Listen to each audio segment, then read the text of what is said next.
The OSG app is up and running on your Android or iPhone.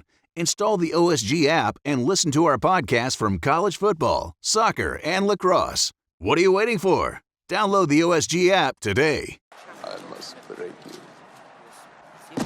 We hold the world ransom for $100 billion. Rattler's thrown for 301, looking deep, looking into double coverage, and he made a critical mistake.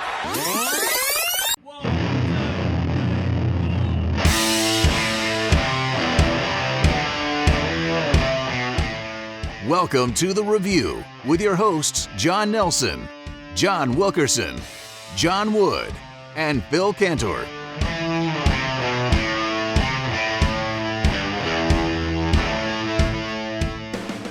Hello, everybody. You're 3, 2. Hello, everybody, and welcome back to another episode of The Review. It's the Online Sports Guys College Football Week in Review podcast featuring us, the Online Sports Guys, talking about everything that happened in the week that was in college football. As always, with us, OSG Nelson. I'm full of this stuff today, aren't I? Yes, you are. Jay Wilkerson, 16. I am OSG Phil, trying to flounder my way through this. And guys, there's one heck of a week in college football this week. Probably the biggest storyline is we talk a lot more about game action this week. What in the great big wide wonderful world of sports is going on with the Big 12? What in the wide world of sports is going on here? Well, little did we know when they took an offer against the Sun Belt that that would be a precursor of all things to come in the Big 12. It's been odd. First of all, Texas hosts TCU, and Gary Patterson has some kind of voodoo against the Horns because he's 7-2 against Texas since they've joined the Big 12. And that was a huge win for the Froggies in Austin. Max Duggan had a tremendous game, and TCU is known for their defense, and Gary Patterson has kind of cut his teeth on the defensive side of the ball and how he does things. And it came up huge for him.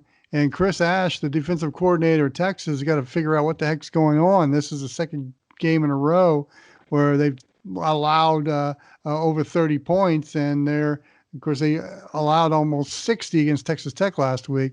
Duggan with the quarterback run, straight ahead. Max Duggan, touchdown, So Texas is kind of reeling on that side of the ball, and Sam Ehlinger can't do it all. And they're asking Ehlinger to do it all, and he just can't. No, John, can we finally stop talking about, Texas is back? Texas is back. They're here. How about that? They're here. They're not back. Let's phrase it that way. They exist. They exist. This is a very Descartesian example of the review. What is it? It's not cogito ergo sum. I know, therefore I am. I exist, therefore I am, or something like that. Whenever Rene Descartes did famous by being all philosophical and everything, that's what Texas is. They here. They are present. They get a check mark in the roll call right now. They're alive. They're alive. Well, there's some fan bases that are enjoying the misery of what the Horns are going through right now. The prolonged misery. And they're not even having the worst season of the power teams in the Big 12, are they? And you got to look at Oklahoma, who's now got on the books. After they go down and they take a big lead on Iowa State and then let Iowa State right back in the game. and they punch it in. Purdy wants to do it himself, and he does. Brock Purdy from 3 yards out. Oops. Well, again, defensive issues, and I guess the theme is they never play defense in the Big 12, right? There you go. But Alex Grinch thought he had it solved last year, and obviously this year it's been a huge issue. You let Kansas State come back, you let Iowa State come back. This is the first time Iowa State has beaten Oklahoma in Ames since 1960. 60 years between victories for the Cyclones over the Sooners at home. You don't think they were celebrating that?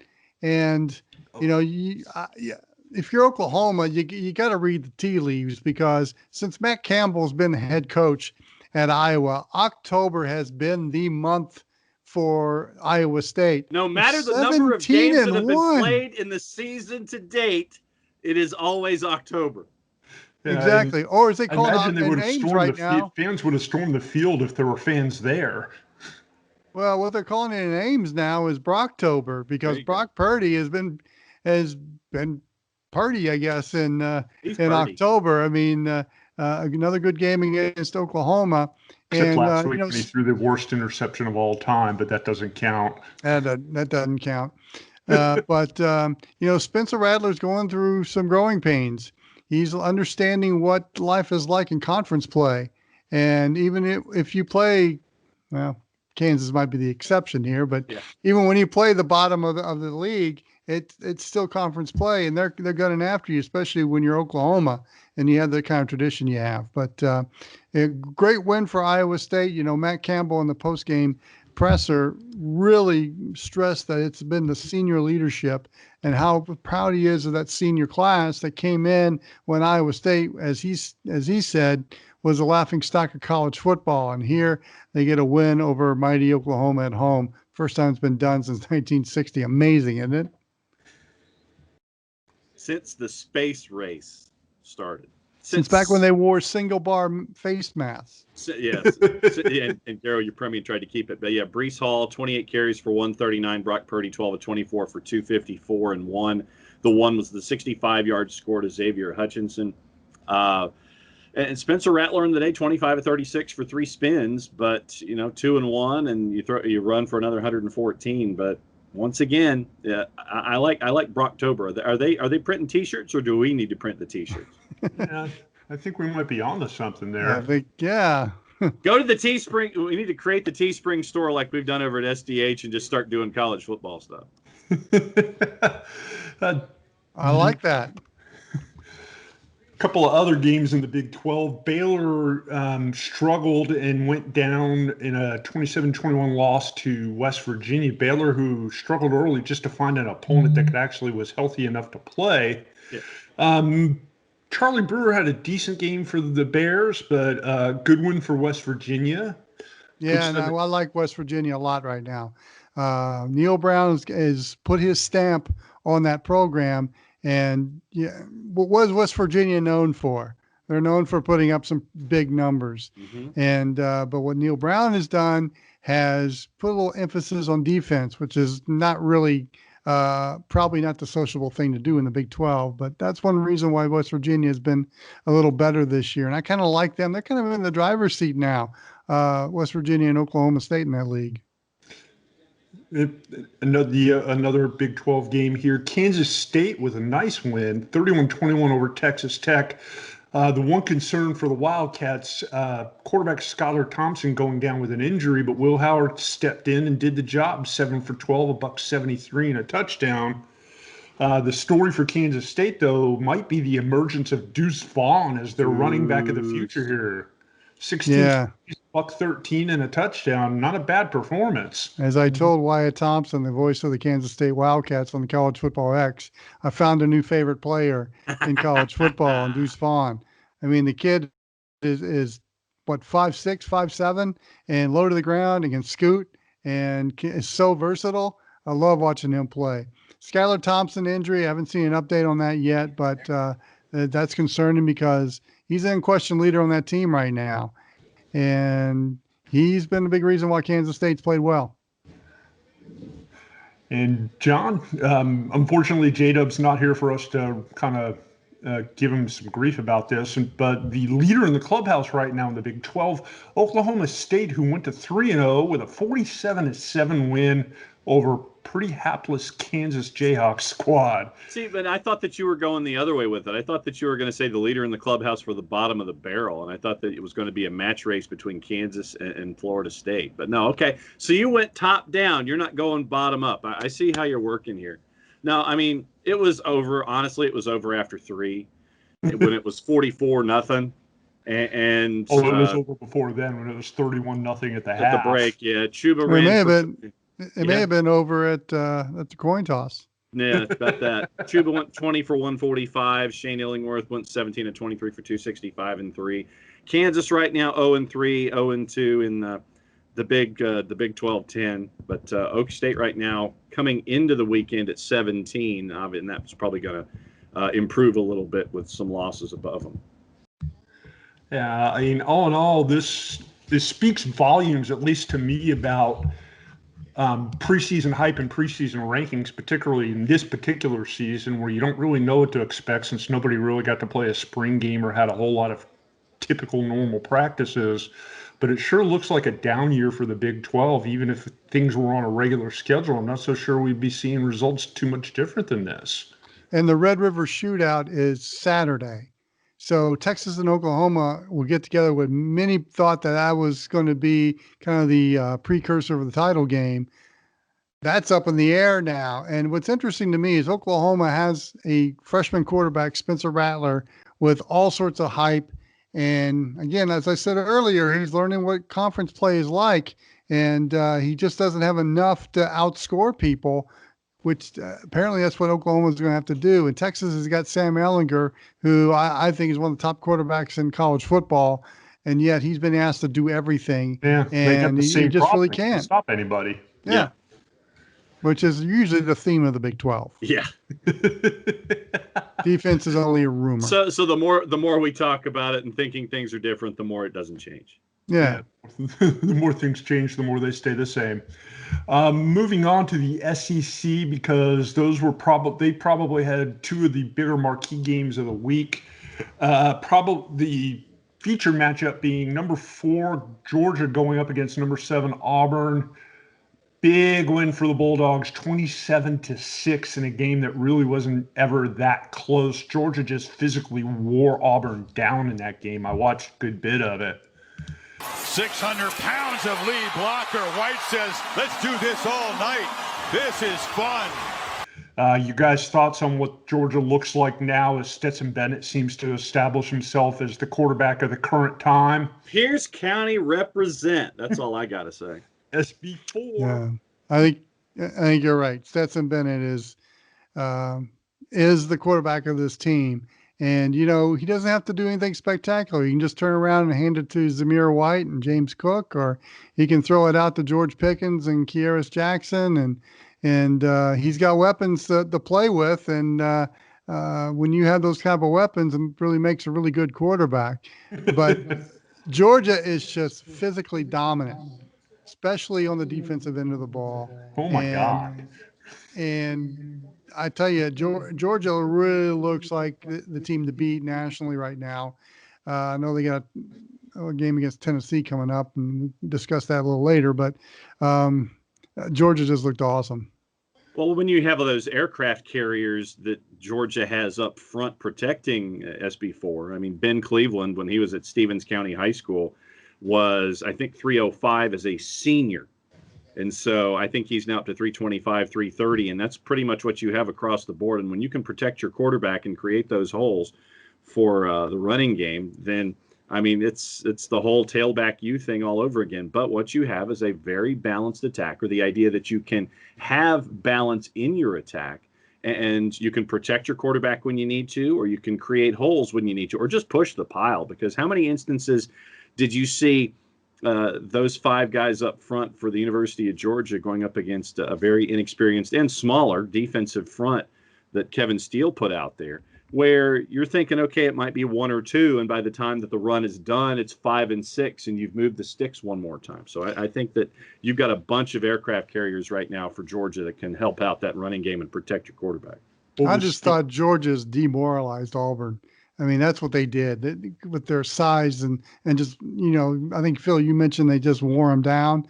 They did more than that. They demoralized that team early on, and they just couldn't recover. And they didn't hide anything either. Basically, It was just, we're going to line up. We're going to do this.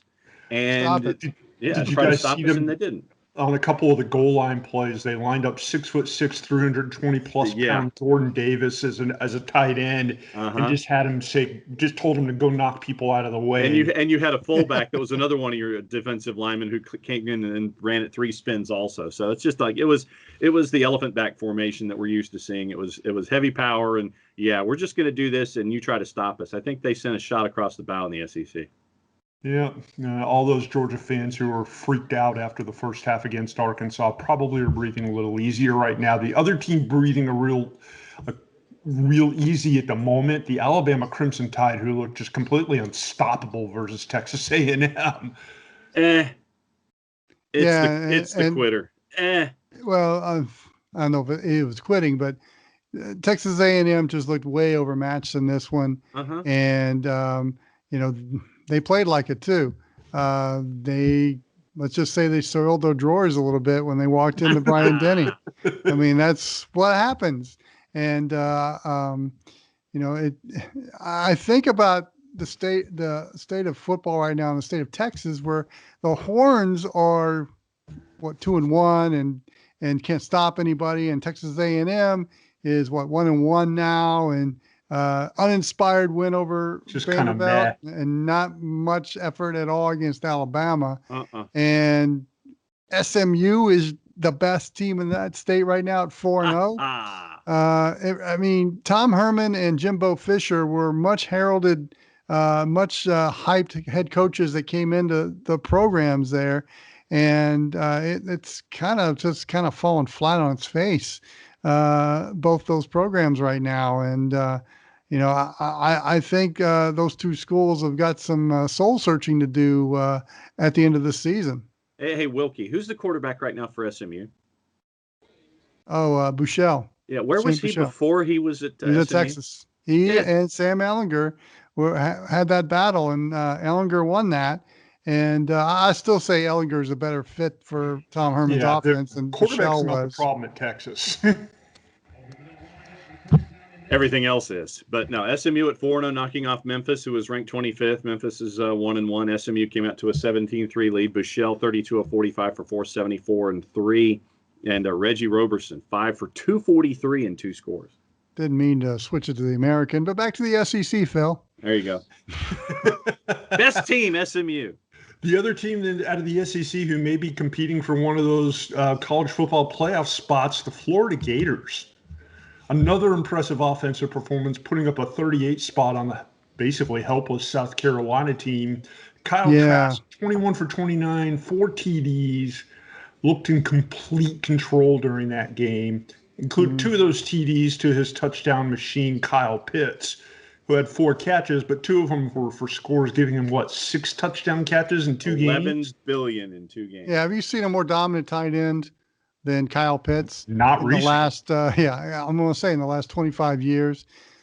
Very disappointed in South Carolina's effort in this game, and I'm just wondering if, everybody's bowl eligible, so I guess it doesn't really matter. But I mean, is the message lost in Columbia? That's my question. Yeah, exactly. And we've talked about the coaches' hot seats, and maybe not as hot this year because of COVID. But I gotta think Will Muschamp's seat's got to be a little toasty right now, because that's 2 weeks in a row where the effort's just been kind of we'll go out and play. And Coach Boone has always hung his hat on defense, and the defense right now doesn't seem to be threatening really pretty much anybody. Right. I mean, legitimately for me, Will Muschamp is a very good number 2, one of the best coordinators that you could have on that side of the ball. I just don't think he's a good head coach. No, I agree with you. The other, to me at least, the big headline SEC game, and Wilkie will like this conversation. Last week's darlings are this week's pumpkins, as Mississippi State, who absolutely lit up LSU last week, and everybody jumped on the bandwagon saying the Pirate was going to rule the SEC. They had no solution to him. Well, I guess Barry Odom and the Arkansas Razorbacks figured out that solution really quick, because Arkansas beat them. And not only did beat them, they held them to 14 points. impressive performance by the Razorbacks, who seem to be light years better than what they were over the last few years. At least defensively. A three-man front. They rushed 3. They dropped back 8 the entire game. Played a solid zone. Barry Odom has faced a Mike Leach offense before, back when he was defensive coordinator at Missouri in the Big 12 days. He went up against Mike Leach at Texas Tech and won both times with the same type of philosophy. Just kind of augmented a little bit because in listening to Sam Pittman's post-game presser last night, they looked at some film on Washington State and kind of copied some of the things that some of the Pac-12 schools did. Obviously, Arkansas's got a little better athletes than some of those Pac-12 schools do, but they confused Mississippi State throughout the game.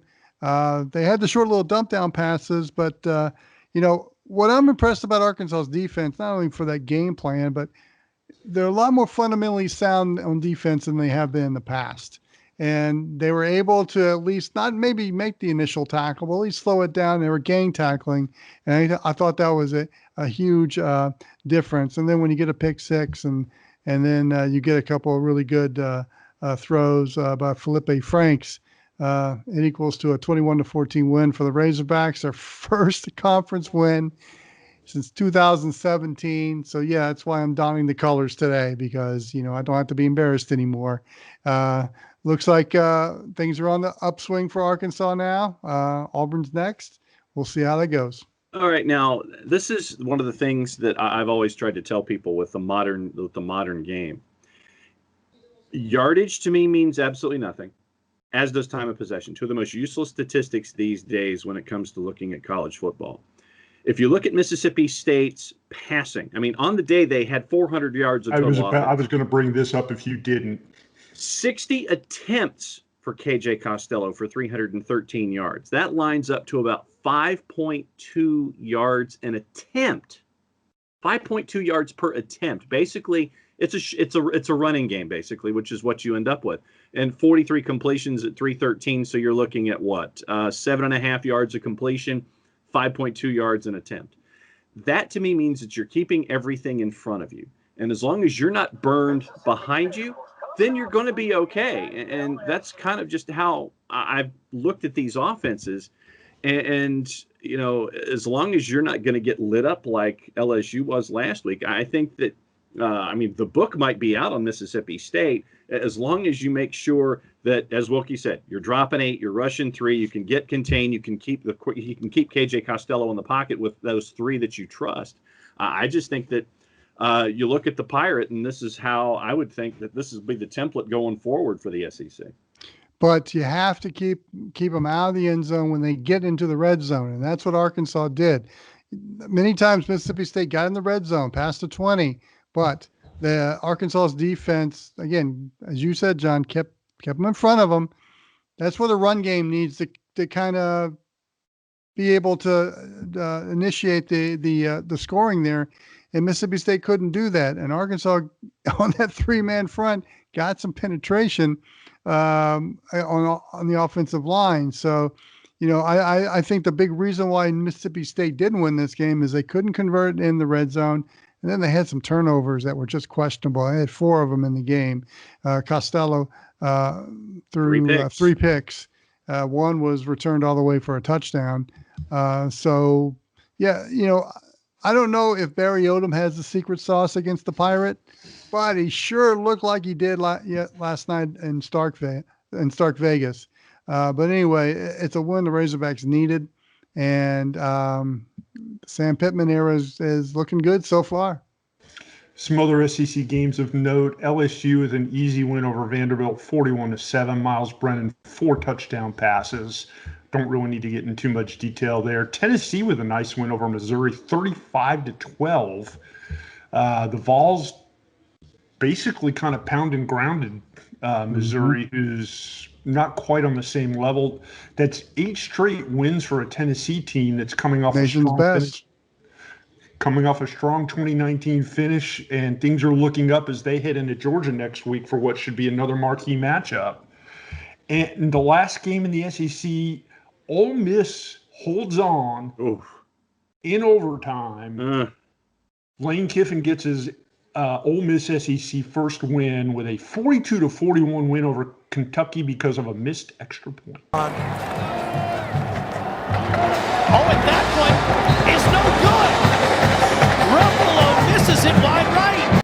Yeah, and this was one of the more entertaining games of the day. I actually watched this one most of the second half. Matt Corral and Terry Wilson, great little quarterback matchup there. Each has different disciplines, but Matt Corral had an outstanding afternoon, throwing 4 touchdowns, almost perfect statistically, 24-29. And the Lane Train getting it done in Oxford. Real quick, we'll blow through some SEC action here. Clemson with another convincing win, 41-23 over Virginia. 3 touchdowns again for Trevor Lawrence. Travis Etienne, typical big game for him. Anything that jumped off the page to you guys in this one, or is it same old story? Well, a lackluster effort by North Carolina against Boston College, but you kind of knew that was going to be that way with all the COVID incidences that North Carolina has been having to deal with, especially with their opponent. They were supposed to play Charlotte last week and didn't happen.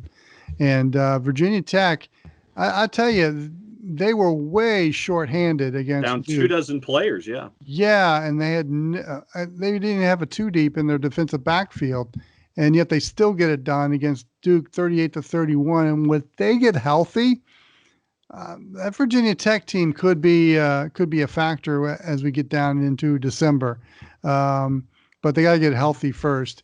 And what NC State team is going to show up next week? I mean, granted, Pitt had some defensive issues against NC State, but they got the win in Pittsburgh, and that's probably the most schizophrenic team in college football right now. Yeah, and do you guys want to go ahead and talk about it? Because all I would do is another 4-minute rant. So Wake Forest being 66-14. Yeah, that one exactly, precisely. No, yeah. I appreciate the fight that Florida State showed against Jacksonville State. Yeah, they wore them down, and obviously, Florida State does have better athletes than Jack State, but toward the third quarter, when you start seeing the fight and the dominance of Florida State as far as Jacksonville State guys getting hurt. What was it? 6 consecutive possessions that Florida State scored on. It was a good, healthy game, and it didn't turn out that way at the beginning, but in the second half, Florida State turned it on, wore down Jacksonville State, and got healthy. Yep, solid performance by Jordan Travis at quarterback, 12 for 17, 210 and a touchdown. Maybe the answer for some stability back there at quarterback for the Seminoles. Yeah. Still a long way to go for them, but some encouraging signs after a really, really, really, really, really scary start for them. I was joking around about Wake Forest and Campbell. Wake Forest beat Campbell 66-14. We don't even really need to discuss that. The other somewhat of an upset game. We did talk about NC State and Pitt, didn't we? Yeah, we did. Oh, the Schizo Wolfpack. We talked briefly about that too. That's what I'm saying. Yeah, the Schizo Wolfpack. Yeah, NC State. Some other games of note in the top 25, BYU 45-14 over La Tech. Another good performance by Zach Wilson at BYU, 24 for 26, 325 and a couple of touchdowns. Pretty accurate there, I would say. And the other mild upset, Tulsa with a win in Orlando versus UCF. Is that a mild upset? I think that's a straight up upset. I'm understating. I tend to do that. Yeah. No, that's a huge win for Tulsa. Nice win, Tulsa. UCF, everybody's darling, is the Group of 5 team of destiny. That destiny may have gotten a little bit south there Just a solid all-around performance from Tulsa. Nothing that really jumps off the page there. They just beat them. And for Tulsa, you held UCF to 3 second-half points, 1 field goal. That's it.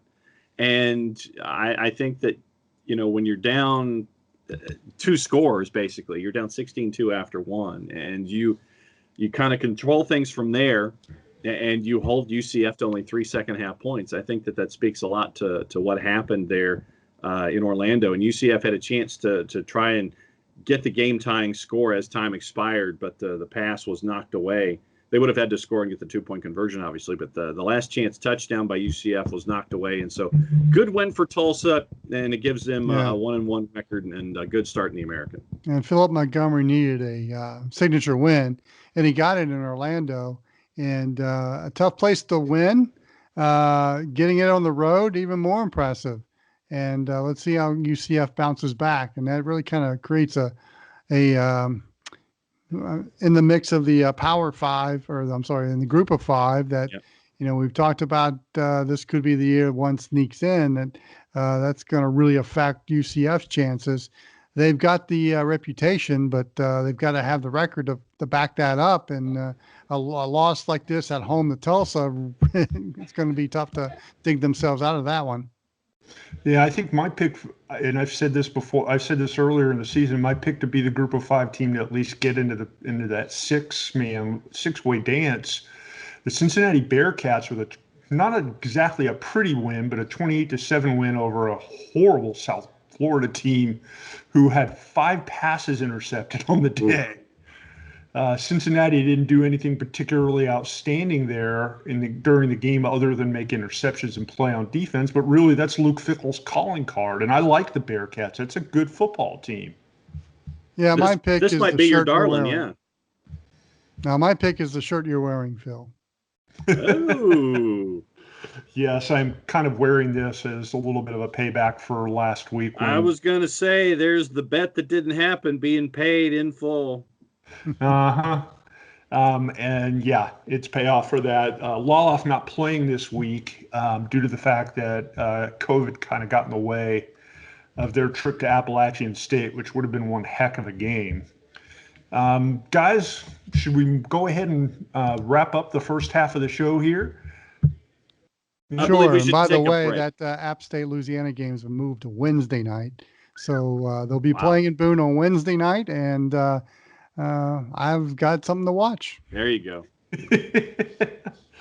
When we come back in the second half of the review, we still have plenty of stuff to talk about, including some odd scenes with crowds at college football games, a look ahead at next week, that and more when we come back for the second half of the show. You are listening to the review on the OSG Sports Podcasting Network.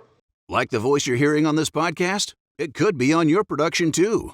Just go to goodpipesvo.com. That's goodpipesvo.com and reach out to Steve Henderson on the Contact Us page. Go to the website, click on the Contact Us page, and then see what Steve's Good Pipes can do for your upcoming project. We know that every driver is different, and a one-size policy does not fit all. That's why Country Financial offers a variety of discounts, so you get the coverage you need and the savings you deserve. From good driver to good student, multi-policy to multi-car, we've got a discount to suit every driver. Call Jason Wright at 678-568-6871 today to see what you could save. On Facebook at Jason Wright Agency, or by phone at 678-568-6871. Discounts vary by state. Policies issued by Country Mutual Insurance Company, Country Preferred Insurance Company, or Country Casualty Insurance Company, Bloomington, Illinois.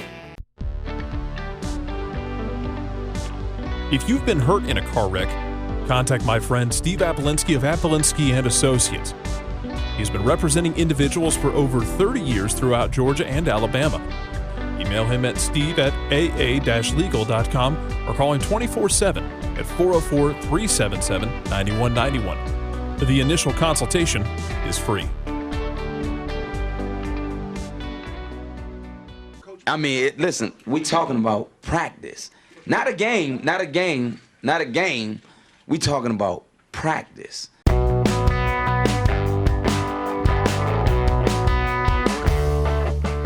Thanks for sticking around, folks. You've made it to the second half of the review. Appreciate you holding steady with us as we get through the halftime segment. And now you're in the back half of the show.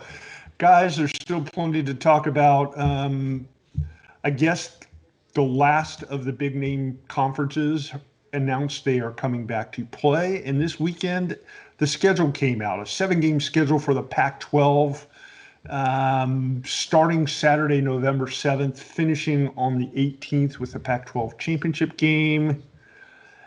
Considering the way things have gone this year with all the craziness, does this really matter that much? I think that honestly, they had to get back in, just from the financial perspective, and at the same time, it's what is it? FOMO, fear of missing out. Yeah, that's what this is. This literally is FOMO for the college football season. You have the conferences that were prudent and waited things out, and they've come up with ways to handle home games and conference play and things like that. And then you have the Mountain West, who, Wilkie, you and I have maintained that the Mountain West missed an opportunity. Yeah. Out west. And to me, this is the Pac-12 having their holy bleep moment and going, yeah, we probably need to get back out there because of Oregon, listed as probably their top contender to have any place they're the only team that's even ranked right now. Yeah, and so this honestly for me was a FOMO moment and them trying to realize maybe we should try and do something here. But for me, is 7 games enough to include you in the reindeer games of December? That to me is the largest question. Well, if Oregon is that team, and I'm looking at their schedule right now, I mean, they're going to have to win these games and win these games impressively. I mean, they're going to have to put together a huge number just even for consideration. And that's a tall task for anybody to do that within 7 games and then play in the championship game. That's the only avenue I see where a Pac-12 team could get into the discussion as far as a playoff, being one of the 4 teams. Even getting, the Rose Bowl always takes the Pac-12, so they're going to get in the New Year's Six no matter what. But I think it's a very tall task for an impossible task, really, for a Pac-12 team to make it. What kind of intrigues me is, okay, Friday night in December 16th is your championship game, and then the day after you play December the finish. Yeah, you finish out the regular season with and the teams don't even know who they're playing. It's all to be determined. Yeah. To me, it should be the other way around. Mm-hmm. You play the afternoon, you play those regular season games, and then at night you play your title game. But they want to keep their title game away from the other ones because no one will watch it. Because Pac-12. Exactly. So that kind of is the best example of the Pac-12 craziness that we have seen. But I'm glad they're playing. The West Coast needs to be represented. We'll see if people will actually pay attention. I'm curious to see how many people will be at the Coliseum when Southern Cal opens their season against Arizona State. Yeah. I guess that's at the Coliseum. I don't know if they've done the home and away schedules yet, but I'm just interested to see if anybody will show up to those games. Yeah. And that game is at the Coliseum. So November 7th. I look at the Pac 10, 12, 14, and I'm just like, you guys could have been in the door a lot sooner. And instead of, rushing to a judgment and trying to claw your way back into a discussion, then I think you're far too late. It's, you reap what you sow in this case. And this for me is just, I don't see a Pac-12 team because of only a 70 or 7 games. So let's see, 12. Basically, you would have me reward a D- of a schedule, 7 of 12, or a D+. You'd have me reward a D+ schedule to have you included into a Final Four discussion for the CFP. The answer to me is just no. Just do what you're going to do. Get your 7 games. No, it's straight up Dikembe Mutombo here. It's a D-plus schedule, which means you don't get a cookie and you just get to stay in your bowl games out west. Yeah, and the other thing too, you got the Apple Cup, you've got the Civil War. I guess they still call it the Civil War. I don't know if that's fallen to political correctness, but I still call it the Civil War. And then you've got Cal Stanford, all in week 4, which usually are end of the season type of games. So I'm wondering, I guess they're still going to be well attended, but what kind of national attention are they going to get? And then, final week, UCLA, Southern Cal, is it going to matter? I mean, I don't know what kind of Southern Cal team we're going to see. God knows what Chip Kelly has at UCLA, or if he really cares. Arizona State used to be a really great rivalry, and I don't know which, I don't know what kind of team Herm Edwards has, and they've been pretty decent, but we'll see. Couple seasons. They've manufactured Colorado and Utah, which the Utes have been so much better. Stop trying to make fetch happen, Gretchen. The best game, and we're talking about the end of the season, traditional rivalries there, but the best game is Washington and Oregon in week 6. I mean, because I think Washington's going to be pretty good, and that is a border war. I don't think people outside of the Northwest realize how good that rivalry is, especially since Oregon became Oregon 25 years ago. That is an underserved rivalry that not very many people in the nation know about. Moving on, guys. Another topic I want to hit on here, and we mentioned something briefly about crowds here when we were talking about the Pac-12. Interesting story out of Texas, as SMU's entire student section got kicked out of their stadium during the game against Memphis because they were crowding up too much on the Hill, which is the area where they gather for games. Mm-hmm. The stadium policy stated that up to 1,000 students were permitted in that section. They all were required to have masks and be at least 6 feet apart from themselves and others. And according to the Dallas Morning News, none of that actually happened. They congregated like a regular game, and police ended up walking in and saying, you're gone, and kicked them all out. Well, for me, I'd like to know what the constant monitoring at Robertson was going in, how it got to a head in the first place like this. Well, I just explained that what the policy. But no, was. I mean, I know, but going in, and then when was the point that it was decided? When in the game did they decide they were going to boot the students out? Was it third quarter? Was it fourth quarter? Was it early?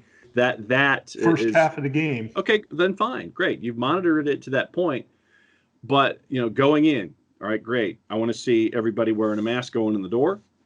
That I'd hope has happened, but the biggest thing out of this for me. These are 1-week auditions.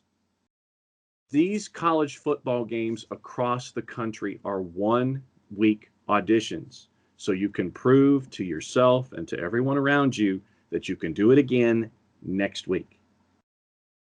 Play by the rules, wear a mask, use social distancing so we can do this again next week, so we can continue to have conversations like we talked about in the first block of the show.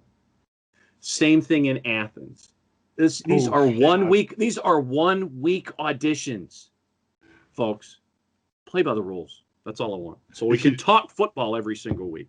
For those of you who might not have seen the Georgia-Auburn game Saturday night, Sanford Stadium announced attendance was 20,000 and something, but it looked like almost twice that. I know.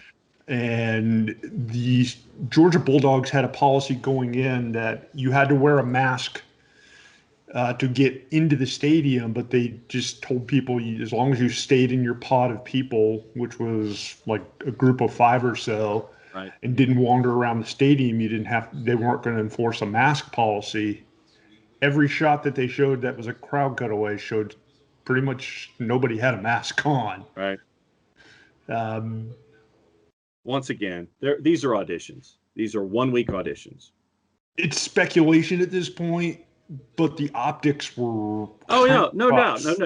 The optics were bad, but what I'm saying is, each and every single home game for each and every single team that we're talking about, each and every single show, you have the opportunity to have a fantastic audition locally, so you can do this again the next time.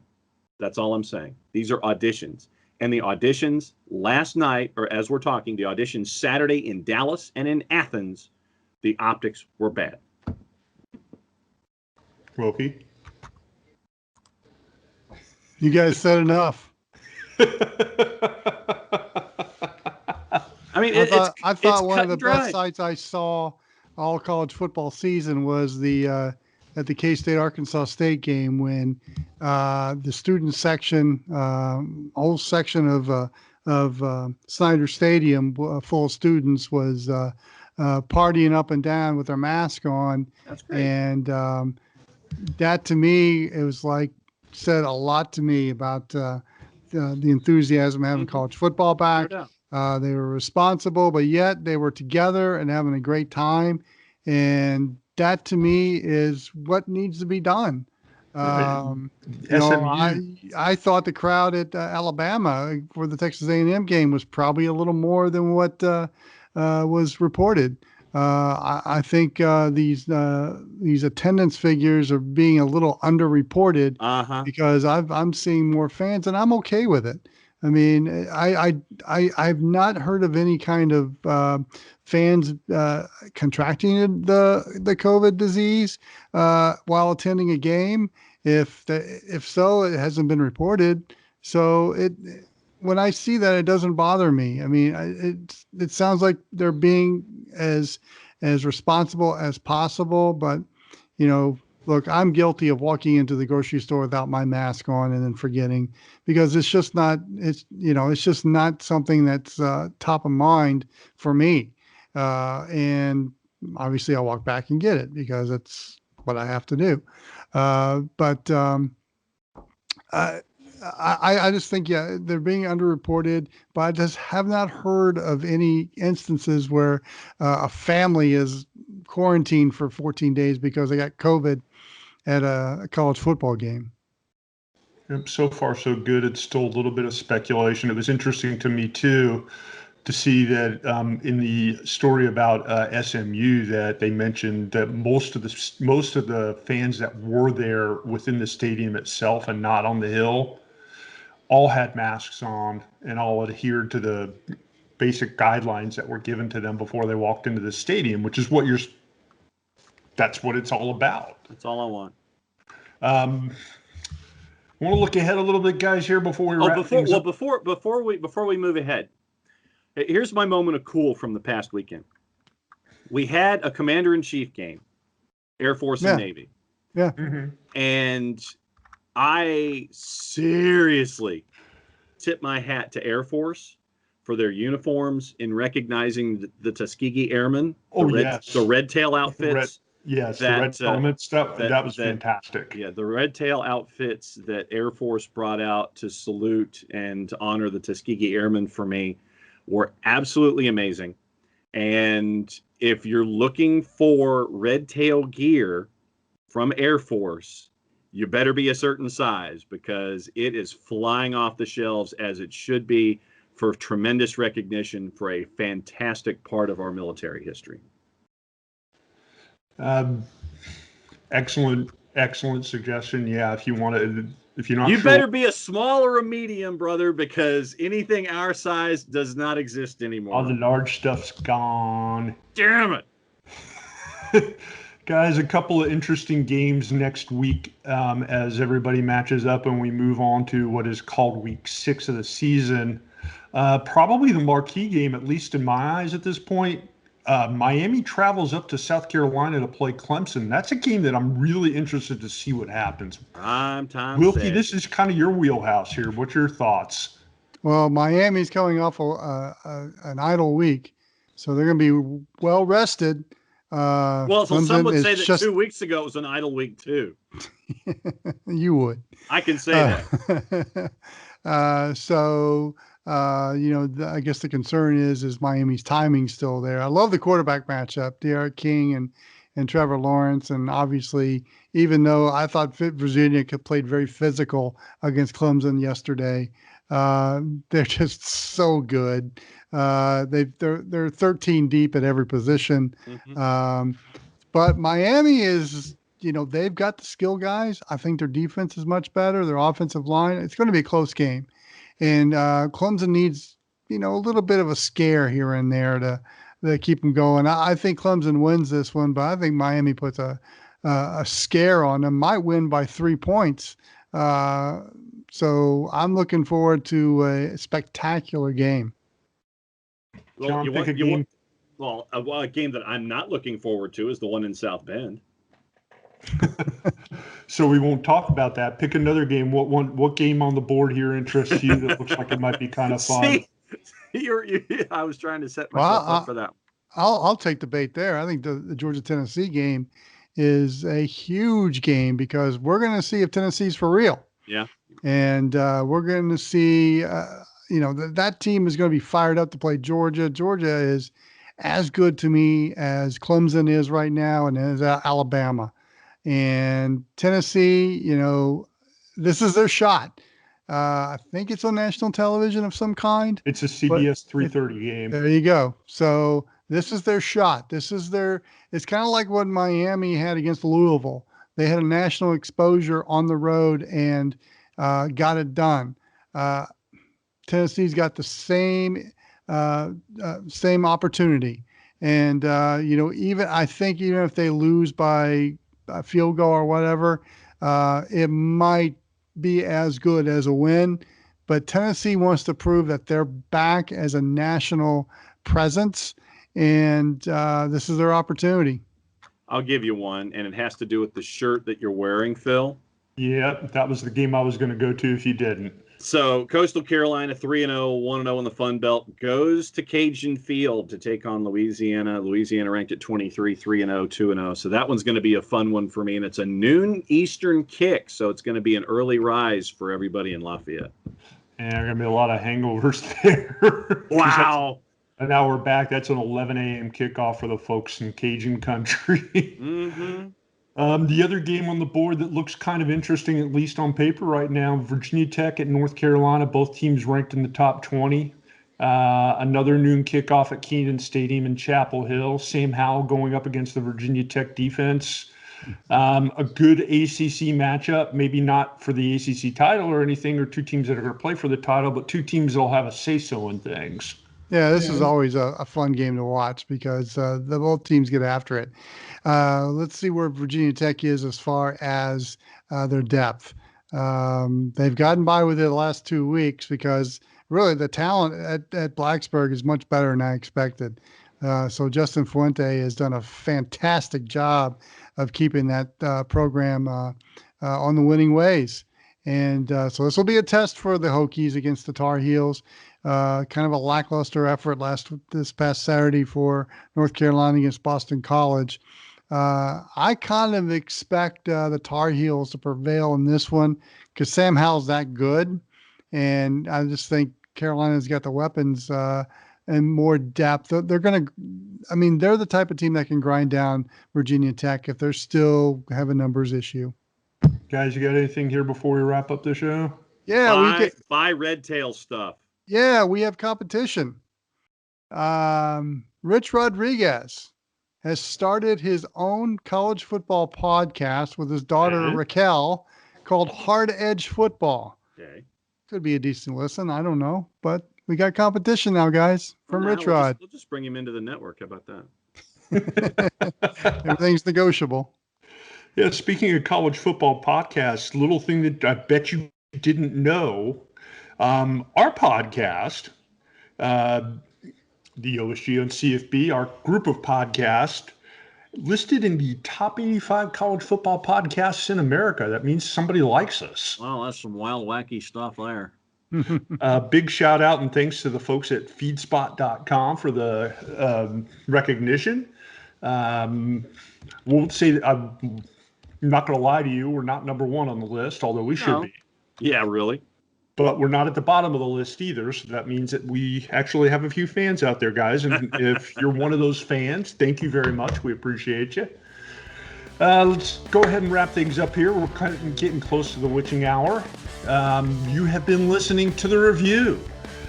It is the OSG Sports College Football Podcast here on the OSG Sports Podcasting Network.